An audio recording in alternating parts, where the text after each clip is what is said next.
Hello again, and welcome everybody to Keepin' It Real, the live web television show from Atlanta, Georgia, every Tuesday evening at 7:15 Eastern Time.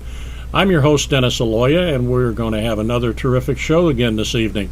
This will be our fifth show, and the viewership is growing every week, we're proud to say. It's been a lot of fun with a lot of interesting guests, and we're not going to disappoint you tonight.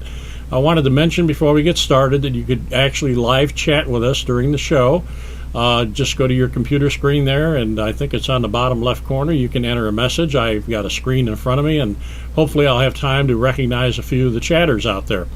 Before we get started, I wanted to just mention a few things. I wanted to give some shout-outs to some very important people that are supporting us.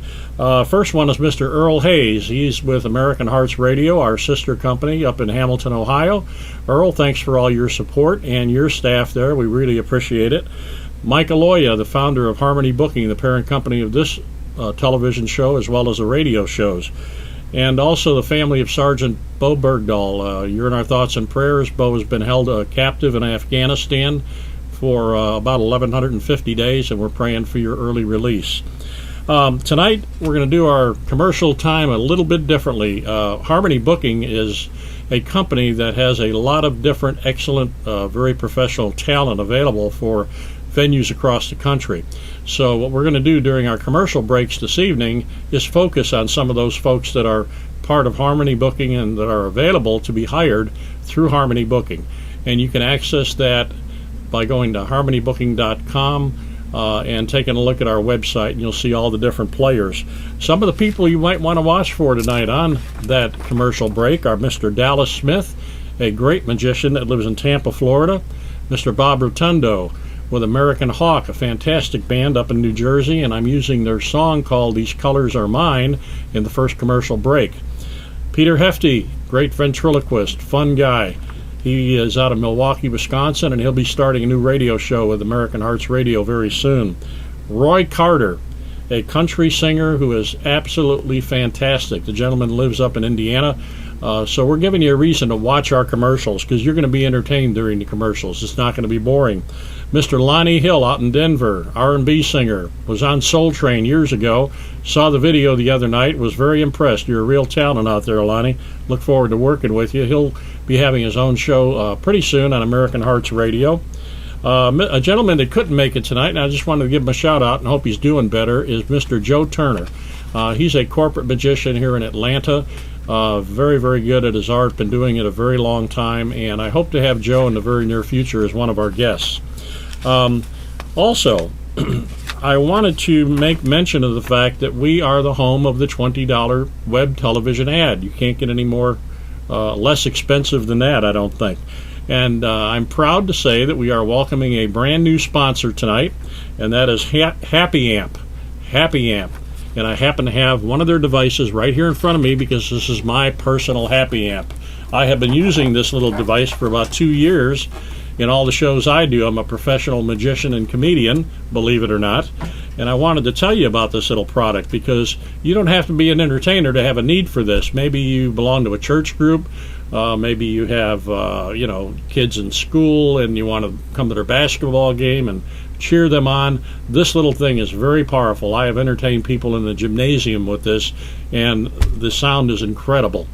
The features of this are, it's very lightweight, as you can see.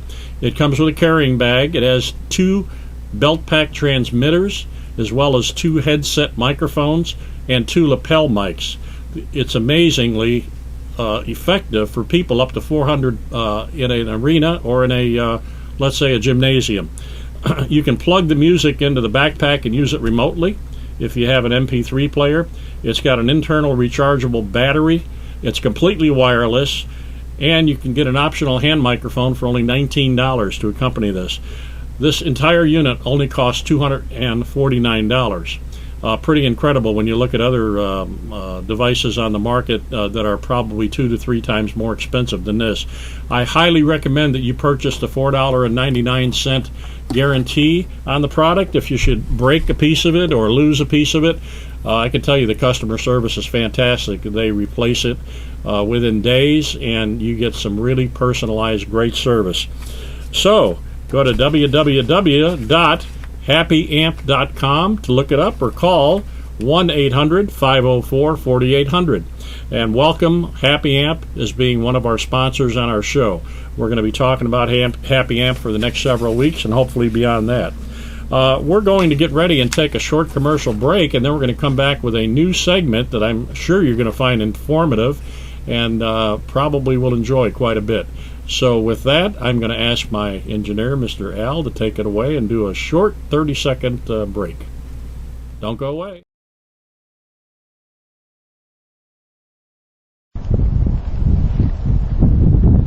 So how are you, Duke? Oh, I'm doing good. I am doing really good. When we were talking about channeling before, do you channel the energy from someone from the past into the present? Oh, yes. Of course it's a show. Yes, of course it is. And I'm going to show you a show right now. Where are you going to channel? Watch this. Take off my turban. Take off your turban? Yes. Okay, I'll take off your turban. And what are we going to do? Oh, I know what you want to do. He wants to do this, ladies and gentlemen. He wants to take off his turban and do a little bit of somebody from the past. Oh, yeah, children. God bless y'all. Georgia, Georgia, no teeth out down. Listen to the song. Georgia on 99. Listen to sweet song. Georgia on 99. Oh, yeah, God bless y'all now. Sound? Oh, I'm back. That's a surprise. I said a 30-second commercial. He cut me down to 20 seconds and caught me off guard. I guess I could better pull my pants up here so I'm ready to roll. Okay, welcome back, everybody. Last week I had a gentleman on the show named Matthew Schwartz. He is in charge of the Schwartz Law Group. And I've got to tell you, we had a lot of positive feedback from people that saw the show.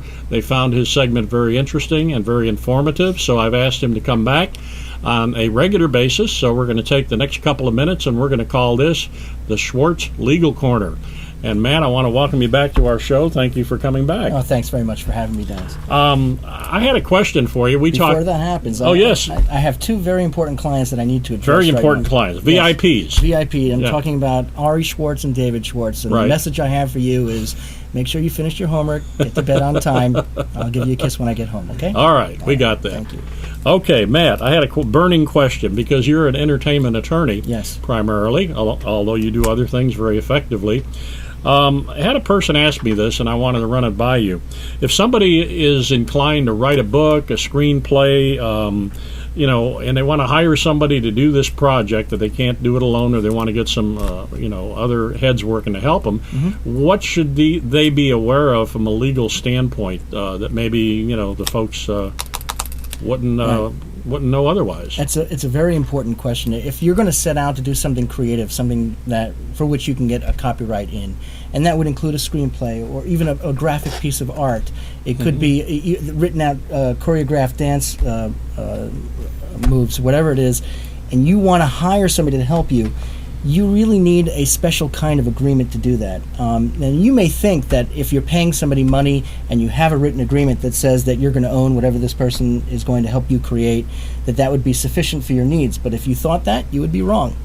Even if you had an agreement that specifically says, I own everything that you're working on, believe me, there's cases out there that says it does not comply with what is known as Section 101 of Title 17 of the United States Code. And I'm specifically referring to the United States Copyright Act of 1976. Okay. If you want to have an enforceable agreement, you actually need to use magic words in your contract. You actually have to use the words work for hire. This shall be a work for hire, as that term is specifically defined in Section 101 of Title 17 of the United States Code. And if you don't have that language in your written agreement, unfortunately, that person who you are paying money to contribute to your work is going to be your partner forever. That person's going to be considered a joint author, and even if they only contributed, say, one line or one page to a 110-page screenplay, they're going to own 100% undivided interest in your screenplay. So if they make a movie of it, now you've got to split. Well, if you've created this screenplay, you've written it, you've hired this person, they've done about 5 pages of it, and then you go out to sell it to, and somebody, let's say Paramount picks it up, they want to buy the screenplay from you, this person can say, not so fast. I happen to own a 100% undivided interest in it because I contributed these 5 pages. This was not a work for hire agreement. Very interesting. So what you need to do is you need to make sure that your written agreement actually says that this is a work for hire agreement. as that term is specifically defined in the Copyright Act of 1976. And this, by the way, I mean, it comes up in many different scenarios. I'll give you a perfect example. Sometimes people hire somebody to create a graphic logo as a trademark, right? And you think because you paid that person $250 that you own that trademark. Well, you might have rights in it as a trademark, but that piece of graphic art is actually owned by the graphic artist that you hired, and that person can sue you for copyright infringement, even though you paid them $250, even though they knew what you were trying to use it for. They could still sue you because they technically still own it if you did not have a qualified work-for-hire agreement. So it applies in many, many different types of cases. I'm glad you're my attorney and not the opposition's attorney, because you enlighten me every time you come up with another scenario. I think that answered the person's question, and next week, if you have any questions out there that you'd like to have Matt kind of explain in greater legal detail, please let us know. You can email us at www.harmonybooking.com. I believe that's hotmail.com, excuse me. And just let us know what your questions might be. Matt, how can folks get a hold of you if they have a need for your services? Sure. If you have an entertainment law issue, a commercial real estate issue, general business contract issue, or even if you've been injured in a car accident or a slip and fall, or if you've been bitten by a dog, feel free to call the Schwartz Law Group at 678-401-2400. That's 678-401-2400. Or you can visit our website, which is www.schwartzlawgroup.com. That's www.schwartzlawgroup.com. Well, that's great, Matt. I appreciate you letting our audience know about that. That's my pleasure. It's not only dog bites. I was bitten by a toothless monkey right here last week. I was a witness. You were a witness. That's right. So watch out there. What was that guy's name? Who? Not the monkey. That was Mr. Irving. That was Dr. Irving. Dr. Irving. Dr. Irving. Dr. Irving got me on the pinky last week. Thank God he didn't have teeth. He's going to find himself in the business end of a Cobb County magistrate lawsuit. I always wanted to sue a doctor. You know, I heard it's a big payoff. Anyway, we're going to take a short commercial break, and we're going to be back with a great entertainer here. So don't go away. Stand by and take a look at the great talent that we've got rolling during our commercial breaks.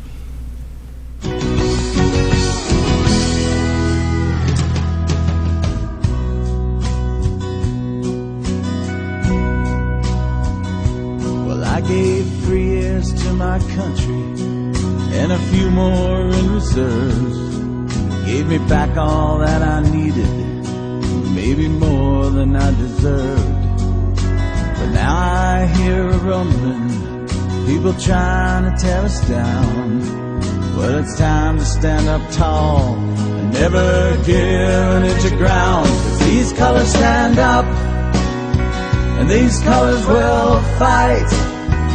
And if you don't believe in that, well, it's your right. Well, these colors won't fade, and these colors will fly. I'll wave this freedom flag each day until I die. These colors are mine.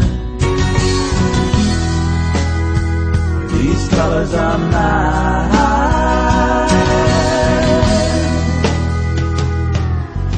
All you sons and daughters shipping out now everywhere. Each day we're thinking about you. Every night you're in our prayers. To the ships in angry waters, cutting through the highest waves.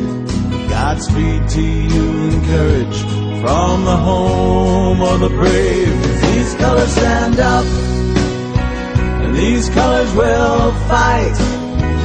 And if you don't believe in that, well, it's your right.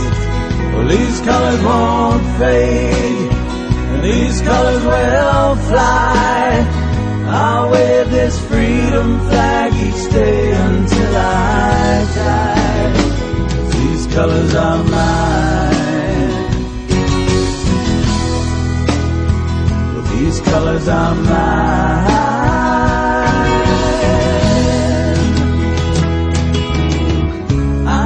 By God that I will see you once again. I'll search the world until I come to the end. These colors stand up and these colors will fight. And if you don't believe well, it's your right. These colors won't fade, these colors will fly. I'll wear this freedom flag each day until I die. And these colors won't run, no, these colors won't hide. And America will stay free for all time. These colors are mine. Yeah, these colors are mine. These colors are mine. These colors are mine.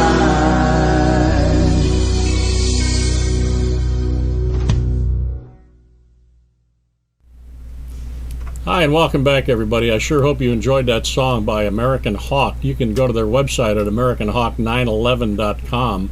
Bobby Rotundo wrote that, and I just fell in love with that song because I'm a very patriotic guy. I wanted to just give a quick shout-out to a couple of the folks that are doing some live chat with us. Christian Stevens. Hoorah out there, Christian. Former Ranger, a real patriot.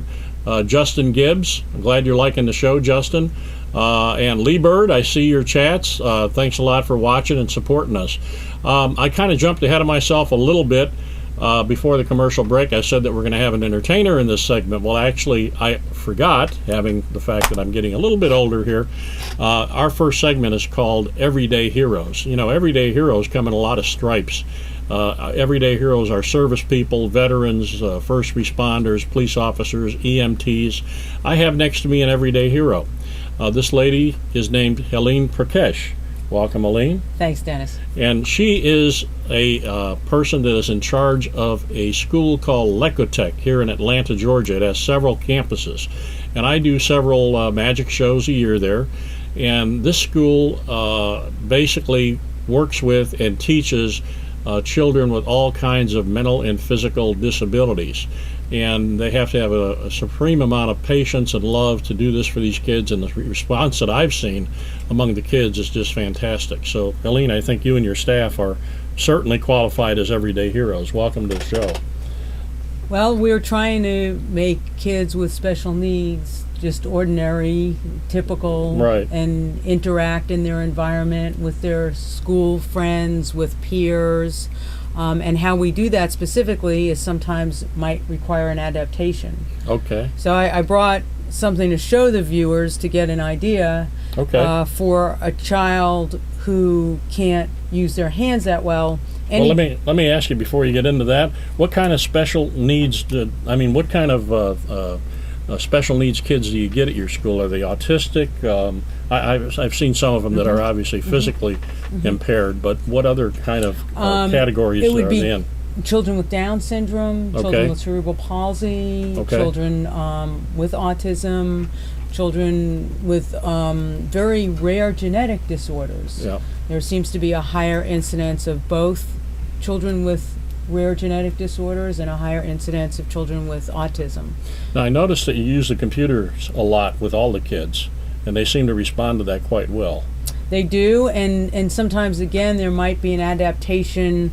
If a child can't use a mouse, they might actually use this round button with the computer, and you would touch it, and it would activate the computer. Okay. Or a touch screen that the child touches. Okay. You have a very interesting little animal here.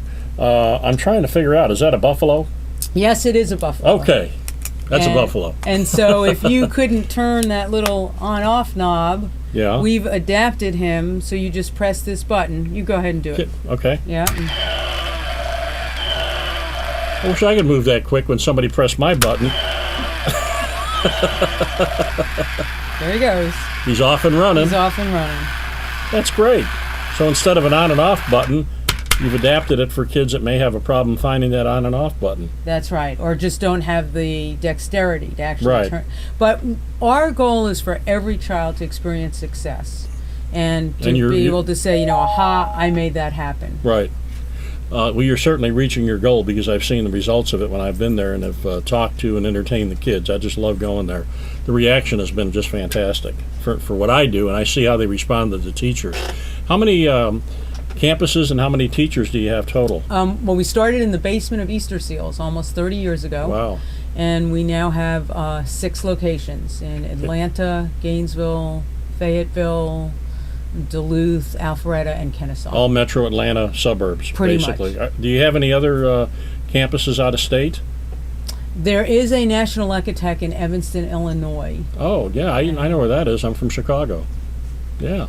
Now, are you still associated, or I guess that would be the perfect word to use, with the Easter Seals? No, we are not, but we remain forever grateful to them because they gave us space initially. Great. And when I was trying to fundraise, at least we were able to say we were supported by Easter Seals, and I think that helped our initial fundraising efforts. Good. I know you have corporate folks that get involved with fundraising for your schools, and that's a great thing. And I'm going to get to how people can contact you if they'd like to donate some funds so that you can purchase some of these specialty items for the kids. The response that they have to these items is very, very good.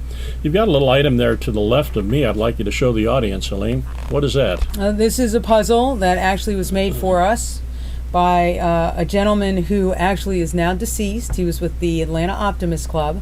Okay. And if you notice, it has knobs, which makes it easier for a child Right. with cerebral palsy to get the knobs out. And if I were blind, I would be successful getting the pegs in and out. We also take the child wherever they are. So if I can only get the knobs out, Right. then I just get them out. If I can match the colors where the red goes with the red and the green goes with the green, then I can get us to the next level. Okay. But our concept is that all kids learn through play. And then the greatest thing about Lecotech is everything goes home in a bag. Great. And it's a toy lending program. So now the family has what they couldn't get perhaps at a typical toy store that we're able to get for them. Now, these are custom made, of course. But this was handmade by a gentleman, but doesn't Target have custom-made toys? I thought I read that somewhere. There for kids. are some Toys R Us and Target, and there are some over-the-counter toys that would be appropriate. And our staff all have degrees in special education. So what we do is match these toys Right. with the child's needs. Okay. What age groups do you have in your classes? Pretty much 0 to 8 for actually loaning the toys, but then we have a Okay. Sunday afternoon club for our older kids, and that's all computer activities. And how old are those kids? 8 and above. 8 and above. Nobody okay. ever wants to leave Lecotech. I'll tell you, it gets like a family over there. I can just feel the love from the teachers emanating to the kids and from the kids back to the teachers. It's quite a thing to see. If folks wanted to get in touch with Lecotech and be a corporate sponsor or help out, with a generous donation to get some of these specialty items, how would they go about contacting Lecotech? Our main office number is 404-633-3430, and our website is Lecotech, and that's spelled LEKOTEKGA.org. Okay, hope you all got that out there. You hear a lot today about autism, and when I'm a little older, when my kids were small, we really didn't hear that term. But in the last 10, 15 years, it seems that there's so many kids with autism. I just wonder what the cause is. Have they ever determined? No, or is there some theories on what the cause might be? There are some theories that it may be genetic, it may be environmentally linked as well, but I think it's still their logo or symbol is a puzzle piece. I don't know if you've ever seen that, and I think it's a very puzzling disability that we really don't know a lot about, unfortunately. Well, when a kid comes into your class, they're exposed to all these specialty items and a lot of personal one-on-one attention. After what period of time do you tend to see a difference in the child or their abilities to learn and absorb these different things? I think for every child it's different, but our hope is that the child outgrows Lecotech and no longer needs our services. And on the one hand, it's great that we've been able to grow and that we have these 6 sites, but honestly, I hope that one day nobody needs us and that I can do myself out of a job. I'd be very happy about that. Yeah, I understand. Now with the, believe it or not, holidays not too far distant future, is there anything special that you folks do there? I know you do the holiday Christmas party because I usually entertain at it, but beyond that, is there any sort of special collection that you make for the kids around that time to get them some toys, or? No, our holiday party pretty much is our big activity, but we're also planning all the families an outing at Stone Mountain. Okay. And that's part of our mission too, because our families may feel like, well, we can't go to Stone Mountain, or our kids can't participate in going to the pumpkin patch, because if we have a child with autism, he'll run off, or if we have a child in a wheelchair, we won't be able to maneuver. Right. So we plan events outside of our satellite centers so that families feel comfortable and go in the community and participate just like any other family would with a typical child. Mm-hmm. And that's really our mission. I see. Well, you're certainly accomplishing the mission, and you are an everyday hero. Thank you. And I'm very proud to have you as one of my guests. Thank you. And I've already got 2 requests on the chat line here. 2 people want the buffalo. So we may raffle it off later. I don't know. It's between Moo Girl and Lee Bird. I see your chats there. Well, listen, Helene, thank you so much for being my guest tonight. Thank you, Dennis. And I hope you've got a lot of friends and family out there watching the show. And this show will be archived as all the other ones are. And coming up here in just about another couple of minutes is going to be an entertainer. I'm sure you will find very interesting. And we'll be right back here after a short commercial break. Don't go away.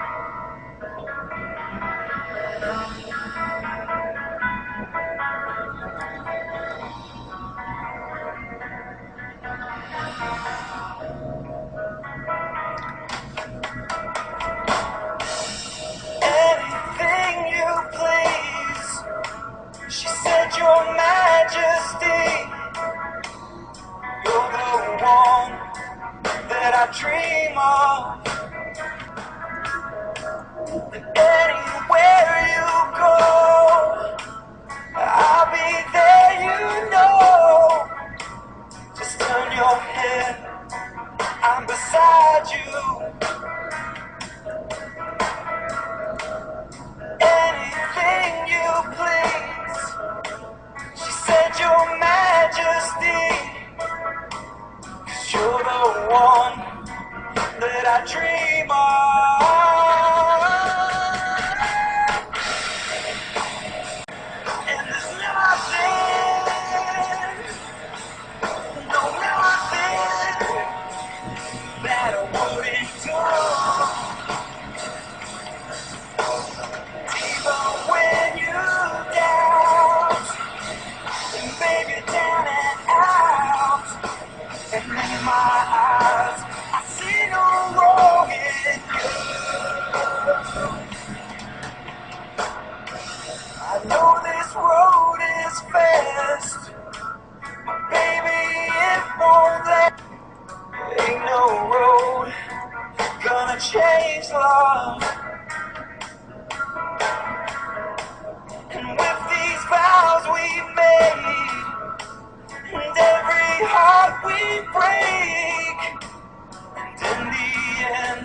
Okay, welcome back, everybody, to our Keepin' It Real TV show live from Atlanta, Georgia.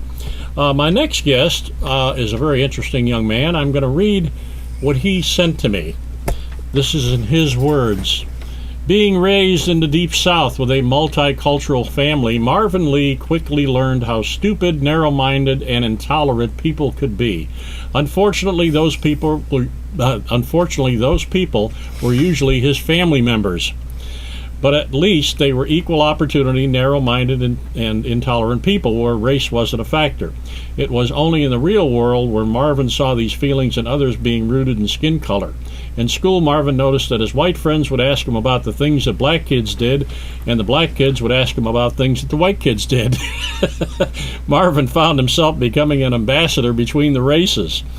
A noble calling if Marvin's twisted mind didn't enjoy making up the craziest answers to their questions. This wasn't mean-spirited. Marvin was just amazed how people living in the same area could be so clueless about each other. That unique view of the world allows Marvin to take several familiar subjects and twist them to his own style of thinking, creating an atmosphere of good-natured comedy while allowing his listeners to learn something about each other and hopefully themselves. Marvin Lee, welcome to my show. Welcome.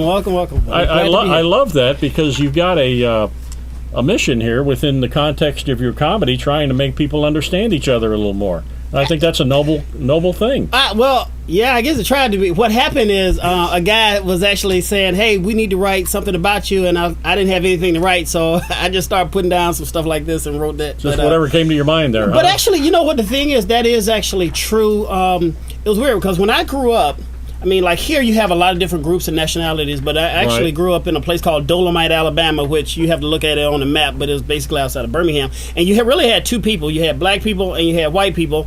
And I was just kind of stuck in the middle because my family was kind of going, my family was just a little bit of mixed of everybody. Right. Or I had a lot of people, my relatives sleeping with people they didn't want to admit to. Like, that's your baby. But it's true though. Like the main thing, it amazes me. Like even right now, me and a couple other comedians, we had actually created this thing called the Black Renaissance Comedy Tour, and the whole idea was just to try to show that comedy has no real color.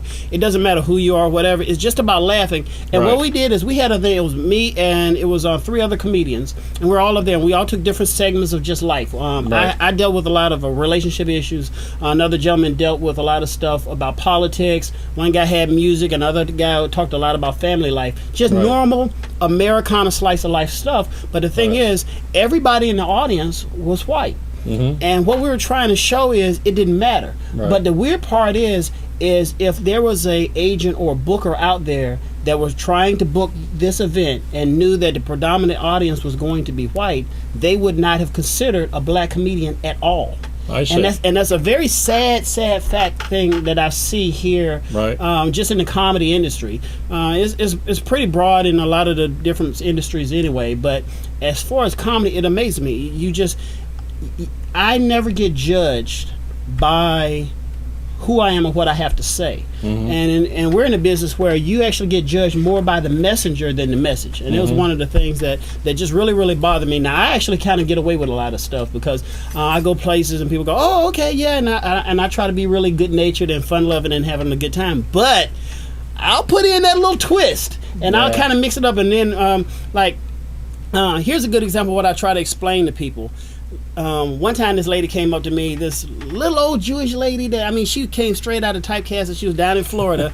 She was weighed like maybe about 70 pounds, and she came up and I did this joke, and I was talking about how people in their heads put people in different segments, they stereotype different people. And she was like, son, I want to tell you, I've gone up and I live from Queens, and I never ever stereotype people. I take people as they come. I don't do that. And I just wanted you to know that you should not be talking much about that kind of stuff. We're past this. I'm like, yes, you do. She's like, no, I don't. I said, yes, you do. That people understand. That is the way the human brain works. You take a situation and you put it in a category, and then later on you try to go back and try to decide what you do with that category. That's just the way our minds work. And she's like, oh no, son, that's not what I do. That's not what I do at all. So this is what I did. I have a joke that I go in, and I told her, I said, that I really had a lot of fun at my family cookout. And I said, everything was fun up until the time of the family cookout when both sides of my family showed up. I had one side of my family bring finger sandwiches and Grey Poupon. And then I said the other side of my family brought chitlins and collard greens. And everybody was like laughing, and then because she told me that, I said, and I didn't even know white people knew how to make chitlins and collard greens. We don't. But the thing about it is, the part that I love about that joke, that's my favorite joke, but the thing that I love about it is there is no way that joke could work unless your mind had already made up which side of my family had finger sandwiches and Grey Poupon. That's a little psychology. Exactly. I went to college. I hadn't paid for it yet, but I still went. Well, that's good. But that's what I'm saying. Did you graduate? Yeah. What'd you major in? Marketing and public relations. I had a full degree, graduated top of my class, never got a job. My family wound up being a comedian. Yeah, that's how I got my start. Yeah. I graduated, and then there was a comedy club in Birmingham. They had a big snowstorm in '93, and it burned down. And so when they hired, basically what happened is when they built the club back, I was looking for a job until I could find another job, and I got hired there in PR. Well, I know you lived in Birmingham until recently. Yeah. Now you're coming into a whole new area here because Atlanta's the hub of the South, and you talk about variety. It's here. Yeah, and that's the thing that I absolutely love about Atlanta. I go to different places, and I'm one of the places where I go to some place, and if I see a whole group of people that don't speak English, I love that, because I figure the police show up, at least I got a 50-50 chance of not being the one being arrested. I love that. but it is though. But the biggest thing that I try to tell people what's different about my show is, first of all, I do what I call a PG-13 adult show. Okay. And unfortunately, a lot of times people hear the word adult and they go, "Oh God, adult." Yeah. No, and what I try to explain to people, like a lot of times, if I do a show and somebody said, "Oh, okay," I said, "Who's going to be at the show?" "Well, we're going to have adults there, 35, 40, 45, 50. Then they'll go, "Well, we're going to have some other people. Might be some kids in the audience." I go, whoa, that can't work. They said, "Why?" I said, "Because you got to understand, I do a clean adult show." Emphasizing on clean. What I'm saying is family oriented. Well, yeah, but the idea is, here's a good example. Without the kids. Well, here's a good example. Okay, gotcha. Like I might talk about relationships and dating, stuff like that. No 8-year-old cares about it, or if not, then he needs some therapy. But I mean, but what I try to explain to people, I put it in these kind of terms. I said, let's say adults like watching a show like Law and Order. Okay. Yeah. Now I wouldn't call Law and Order a vulgar show. I mean, it's a drama, but adults like Law and Order. Children like SpongeBob SquarePants. Right. Okay. So how do you blend the two? Exactly. That's why I tell people, you want me to do a SpongeBob Law and Order show, and that's just not going to work. And so a lot of times I just well, you got to work on that. How can people get a hold of you if they want to hire you to do this kind of show or any kind of show? Well, real easy. If you look up, you can always, Google me. You can go to just Google comedian Marvin Lee. Do not Google Marvin Lee. You will get the actor Lee Marvin. He's dead. He will not come to your event. There's a revelation. You know what's funny? I used to tell people, remember my name as being Marvin Lee. I said, just think of the actor Lee Marvin and reverse it. And it's sad because a lot of people are slowly not making that reference. I'm like, oh, man. Now, listen, I got to ask you, have you been on TV before or been in the movies or been in any kind of media? What were you I was in Last Comic Standing Season 1, the very first year. Okay. Yeah, that was the year that it was legitimate. And I shouldn't say it because it's true, but... but it was but a lot of times this is what entertainers get upset with, myself included. Shows like that, they are casting. They're not looking for the best comedian or internet. They're looking for casting. And so my problem with shows such as Last Comic Standing was based on what type of act that they were looking for has a lot to do with where they were. If you were in San Francisco, they happen to be wanting a gay act. If you were in Atlanta, they actually chose a black female. If you were in New York, they wanted a very hardcore female. Texas, they wanted a cowboy star act. And so I made it through 168 different people. I blew them all off the stage. It was me and it was 8 other comedians. And they said, well, we want to go with the girl. So you lost to a lady. Yeah, well, they said we're looking for a black female. And I was like, I was not black and a female early on in the show. Yeah, early on. You could have told me that yesterday. Listen, I got to tell you, we got to take a short commercial break here, but I really appreciate you coming on the show. This was kind of a last-minute edition, and I'm really glad that Mr. Lee Marvin has agreed to come on tonight, tell us a little bit about who he is. And now that he's in Atlanta, the hub of the South, if you're down here, contact him. He'll do private parties, right? Yeah, www.comedianmarvinlee.com. Got it. All right, we're going to break for a little commercial and come back with another entertainer, so don't go away. It's going to be fun. Marvin, thanks for joining me. Thank you, sir. Appreciate it. This is your Web Extra here on CBSAtlanta.com. I'm Jennifer Valdez. We have Joe Turner. Great to see you. Magician, friend of Better Mornings Atlanta, and you brought us some tricks today. Yeah, I just wanted to show you something really fun and quick. This is a little tribute to the Atlanta Braves. You know, the big Braves fan, very good. We're going to do a little umpire training. This will be the strike zone. Make sure there's nothing sneaky hidden inside there. This will be the baseball. No. Drop that inside. Make sure it doesn't go behind any secret compartments or any mirrors or things. No. It's a guessing game. If you think the ball ends up in the strike zone, you'll call it a strike. Okay. If you think I sneak it out and put it in my pocket, you'll call it a ball. Was that a ball or a strike, by the way? That was a ball. That was correct. She's watching close, okay? Yes. You take the baseball, drop it right inside. I'm going to shake it up, give it a pitch. Would you call that a ball or a strike? Strike. Ball. Ball is correct. That's good. I wasn't sure she was going to get it. I don't know. Oh, don't take your eye off the strike zone though, because just like in real baseball, strike. That's when the pitcher sneaks it back in. You see? Very good. I like it. Now we're 2-1. Take the baseball, drop it in le strike zone. It's French for the strike zone. Okay. 1, 2. In the pocket. Is that a ball or a strike? Ball. Ball is correct. I wasn't sure you were going to get that right. Actually, if you had said strike, that would have been correct too, which is very strange. Watch carefully. This is the big one. It's the payoff pitch right in the pocket. Ball or strike? Ball. I don't know. Am I doing this right? Actually, take a look. Strike. That is a wild pitch. Wow. That's a wild pitch. But a wild pitch on a full count means someone's taking a walk. And in Atlanta, when we take a walk, we go down Peachtree Street, and there's your peach. There we go. A little tribute to the Atlanta Braves. Very nice. I like it. I like it very much. Very good. Thank you so much. Thanks Thanks for having me on No, thank you. Of course, this is Joe Turner. Good stuff. We're going to have you back on the show again. How about that? Fantastic. Yeah. Well, for more web extras, keep it here on CBSAtlanta.com. Hi there. This is just me again, and this time we're wearing a flag shirt. Ha-ha. La-la-la. Salute and all that good stuff. Anyway, a little something here from Mr. Merle Haggard. I hope we all like Merle Haggard around here.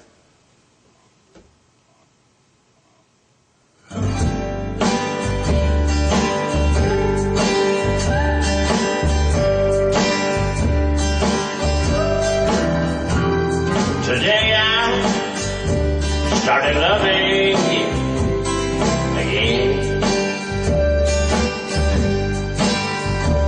and I'm right back where I really always been. I got over you just long enough to let my heart admit. Today I started loving you again. What a fool I was to think I could get by with only these few million tears I've cried. I should have known at the worst. Hi, and welcome back, everybody. I just wanted to remind everyone that you've seen a lot of the folks that we have available through Harmony Bookings tonight perform during the commercial segments. If you will all take a moment and get a pen and a piece of paper, I'll wait. I want to give you contact information on how you can book any one or all of these acts, because we do sell a lot of showcases where we'll combine acts and we can customize it to any event that you might have. You can call Harmony Booking at area code 904-229-8150, or you can go to the website at harmonybooking@hotmail.com and just shoot us an email and go to the Harmony Booking website and look up all the talent that we have available there. I'm sure you'll find it very interesting and high quality. These folks have got years of experience. They're not amateurs by any means. My next guest is a gentleman that is a locally known magician here in the Atlanta area. He is known as Howie the Great, otherwise known as Howie Marmer. I'll read you a little bit about him. He's a career magician whose achievements include performances in comedy clubs, major illusion shows, restaurants, and entertainment venue magic, as well as corporate trade shows and product launches. He's also done NBA halftime shows and post-game entertainment, summer kickoffs and school year-end performances, adult and children's parties, as well as bar mitzvahs and bat mitzvahs, weddings, specializing in magic for every occasion, probably including divorce parties. A paid professional entertainer since the tender age of 8, and a member of the International Brotherhood of Magicians organization and the Georgia Magic Club since 1979, Howie has won numerous awards at major competitions and has appeared on America's Funniest Funniest People and the Nashville Network. He's also been recognized for his many community service activities. Howie Marmer, welcome to my show. Thanks a lot for being here. Thanks. Now, Howie, that is a pretty comprehensive biography. That's ancient material. That's ancient, yeah. Where are you currently working? I'm at Bistro Nico on Thursday nights here in Atlanta and Hal's Restaurant on Wednesdays and weekends. Okay, so all you corporate travelers out there that are looking for a great time when you're in town, you can combine a great meal with some great magical entertainment. It's got to be a trained professional to do this. That's right. Okay, sorry. Are we covered for that? We're covered. Do we have that type of insurance here? Perfect. That's what I love about magic. It's so spontaneous, and you never know what to expect. That's right.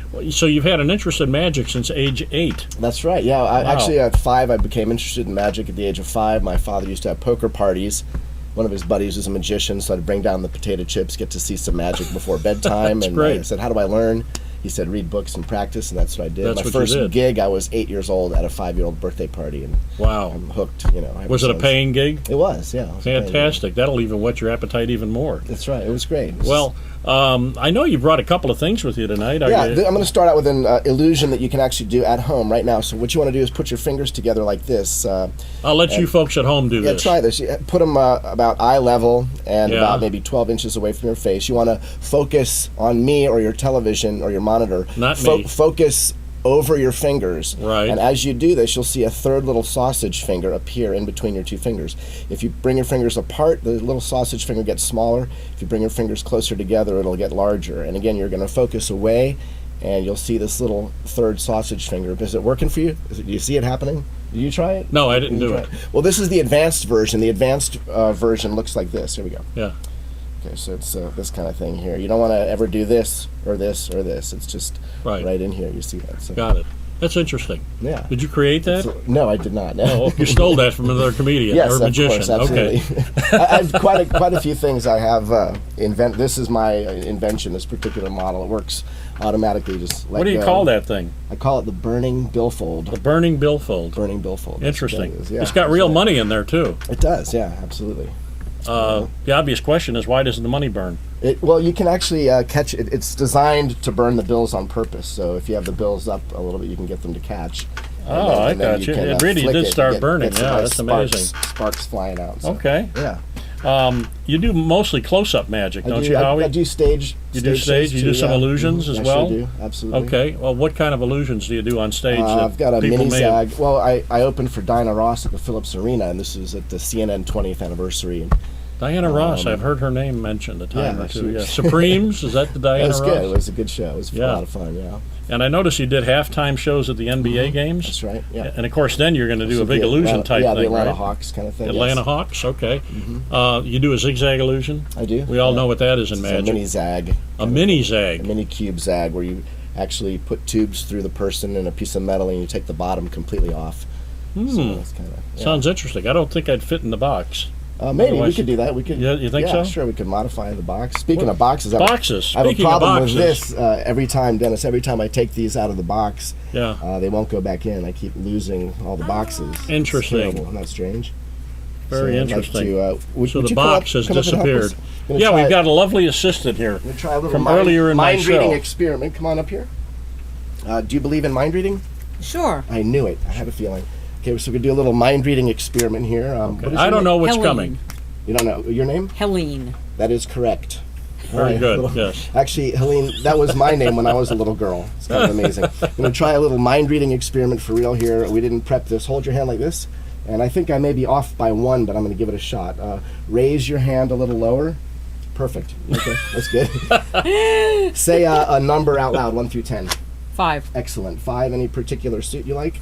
Clubs. 5 of clubs, that's amazing. This doesn't always work. I was actually off by 1. I had a feeling I would be. You said the 5 of clubs, and this is the 6. That was pretty close, right? It's not bad. But if you look under that notebook, you'll find the 5 of clubs. Go ahead, have a look there. That would have been pretty good, though, huh?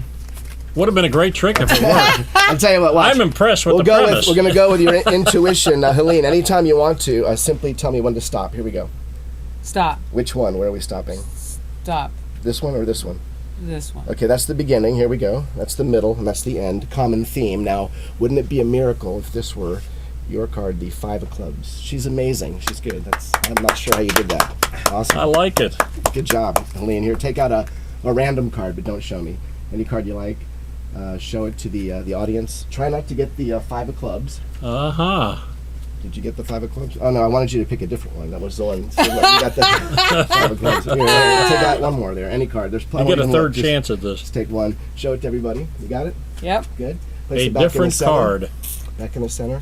Now, the 5 of clubs will actually help me find your card. So if we give it a light tap, we've got the 5 of clubs, and then we spin that about 5 times. It actually changes into your card, Helene, the 10 of hearts. Wow. All right. Let's hear it out there in TV land for this thanks, guys. fantastic feat of magic. Any card you like, look at it, remember it, and try not to get the 5 of clubs again. What'd you get? At the 5 of clubs again. I'll explain what's happening. See, Dennis and I, we hypnotized you when you were under hypnosis. I went, pick me, pick me. That wasn't fair. It's a subtle thing. Thanks. We're getting chats. People are really impressed with this. All right, great. Justin says, how is that done? Well, if he told you, he'd have to shoot you. That's right. Yeah, absolutely. We'll see. I used while you were under hypnosis, I had the ketchup going. See, that's my favorite. You can get me back now. Go ahead. I'd love to get you back. Thank you. You got me. That's my favorite. I love that. Tell you what here. Have you take out 2 cards this time. Or actually, you know what we could do? We could have you just cut the cards anywhere you want to. That's what we'll do. Yeah, just go ahead and cut the cards anywhere you want. Give them just a Vegas cut. Okay, and we'll mark the cut right there. Okay. All right. And there's 2 cards now in the middle. So we're going to take these 2 cards out. You can hold these 2 cards, show them to the audience. And I have one jumbo card here. I believe one of those cards is this card here, the 6 of spades. Is that correct? Got to center it, Howie. Is one of them the 6 of spades? Nope. Let me see what you got there. Oh, but you see there are actually 6 spades on this card. 1, 2, 3, 4, 5, 6. There's 6 spades on there, see? Even though that's the 4 of spades? Okay, well, that's true. You're not buying any of this, are you? No, I do. I'll tell you what, watch. If we push the button in the center of the 4, watch what happens. There we go. We've got your card now, the 4 of spades. A perfect match. 4 of spades. What's the other card? What do you have there? 8. The 8. Okay, so if we take and just kind of wave the 8 of spades here, see? There we go. We've got the optical illusion, folks. There we go. No camera tricks. There it is, the 8 of spades. All right, let's hear it for Helene. Unbelievable. Let's hear it for him. Hi-yo. Good job. That was great. Here we go. Let's do a dangerous card trick here. Take out any card you like. I'm kidding. Okay. It's called a force, right? Actually, what I'd like you to do is you're going to choose which color would you like, blue or pink? Up to you. Blue. Blue. Hold one of the pens so I can't get it away. Okay, you chose blue and you chose that pen, not this one. So look, you actually, this is the pink pen, and you chose, take the cap off of your pen. You actually have the blue pen. Very well done. Right. What you're going to do now is write your name on the face of one of these cards, so we'll know that there's only one card like it in the entire universe. Go ahead and take out a card and write your name on the side with a number. I won't peek. Try not to make a mark larger than the card. Okay. And add a number? No. Just write your name. Just write your name. On the side with a number. Good. So we have a signed card here. Now I don't want to see it, but I need to make sure it's dry, so I'm going to dry it off first. Drying it off. Okay. I put the signed card in the middle, and then I do this. Do you know what happens? It makes that noise. See, I'm winding it up. When I wind it up, you can widen up a little bit. You can actually see that. Yeah, your card, is that your signature? Yes, yeah. It is. Watch, we'll do it again. I'll place it way down here. Snapping, no tapping, right on top. There it is. And you've seen it twice. You probably want to see it again, right? So watch, what we'll do is I'll push your card forward so you can see it. Then we'll cut the cards now, not once, but twice. Go ahead and give it a tap and freak out. Is that your card right on top again? Yes, it is. Okay. Wonderful, Howard. It might be more amazing if you put your card in the middle yourself. Put it right in the center, about halfway down. That's exactly the center. Perfect. Now the cards go inside of the case. So what we're going to do is put the cards right inside here. I just need to open up the little security flaps. Put the cards in there. Go ahead and push them in there. That's good. I can tell you've done this before. Okay, we're going to close it up. Hold on to the cards in the case. Watch closely. Here we go. There we go. And 18 years of work just for this. All right, now look inside of this paper bag. Tell us what you see, and you'll be amazed. This is the grand finale, In the folks. very bottom, in a nice, loud voice, tell us what do you see in there. Nothing. I told you you'd be amazed. You see, your card is in the deck. The deck is in the case. The case is in the bag. What we're going to do is wrap it all up like this. And you can hear it in there. Hold on to this for me, kind of firmly right there. That's good, just one hand. This is the danger part, the part I call seeing without eyes. Okay, hold the bag up a little higher. She's doing it, very courageous. Good job. Okay, watch closely now. 1, 2, 3. What was your card? Right. Oh, wow. How about that? Her signature. You saw it here live, folks. All right. Thank Helene, thanks for coming up and being Thank our you. lovely assistant Thank again. you. Howie, have a Thank seat you, Howie. again. We're Absolutely. gonna wrapped Thanks. up this segment. That was a great, thank you. a great little bit of magic. Well, thanks. Thank you. Of course, being a magician myself, I knew exactly how you did every one of those Exactly tricks. how I did every one of those. Would Yeah, it be that's okay right. if I use that in my next show? You can do that. What a Absolutely. guy. I've got, this is my bag of tricks right here. Your bag of tricks. Roll the sleeves up here. I've got a zipper here. Yeah, See something there? Of course. I do. And there we go. Place your hand right through the bottom, all the way up, and wiggle your fingers. Okay, put your other hand in, both hands, and wiggle your fingers there. It ain't gonna happen. There we go. Okay. Okay, put your head in there. I'm kidding. Okay. Take your hands out. I'll place one at a time. One at a time. Okay, put both my hands in the bag this way, twist it around in a figure 8 like this. Okay. I will now reach in, Dennis, and take out a white handkerchief. Here we go. Just reaching in here. Wait a minute. I can't believe this. How did she get in here? Look at this. Unbelievable. It's Tweetheart. Thank you. Sweetheart. Yes, her nickname is Poopy. So Poopy. there she is. Last week we had a monkey. This week we got a trained Got a little bird. Yeah. She learned a new trick. She can actually walk in the air. Here she goes. Watch. Still kind of working on that. I'm still working on that a little bit there. All right. Will you Thanks bring so her back much. the week of Thanksgiving? Sure. Okay, thanks a lot. Keep her away from the chef. We do have a chef show that precedes mine. The bird and Thanksgiving week, we could do something with that, couldn't we? That's an interesting concept. Okay. Anyway, folks, God, time flies when you're having fun, and I'll tell you what, this has been fun tonight. Don't forget to call us and get your $20 television ad if you have a product, a service, or just want to have people know who you are. Tell us who we are, and we'll just charge you $20. And my head is starting to become a resting pad for wild beasts, starting with last week's monkey. Anyway, this is a wonderful way to end my show. God bless you. See you next week. Always expect the unexpected. Keep it real, folks. I'm Dennis, your host. Thank you for tuning in. We would like to give thanks to all our guests and sponsors. Also, special thanks to L. Burrows, Mimi Johnson, the Cosgrove family, Earl Hayes, Angie Martin, Daryl Rhodes, and our network of friends. Become a sponsor. Call 904-229-8150 or email us at harmonybooking@hotmail.com. We'll see you next week on Keepin' It Real with Dennis Aloia on harmonybooking.com or AmericanHeartsRadio.com. Thank you very much, and God bless.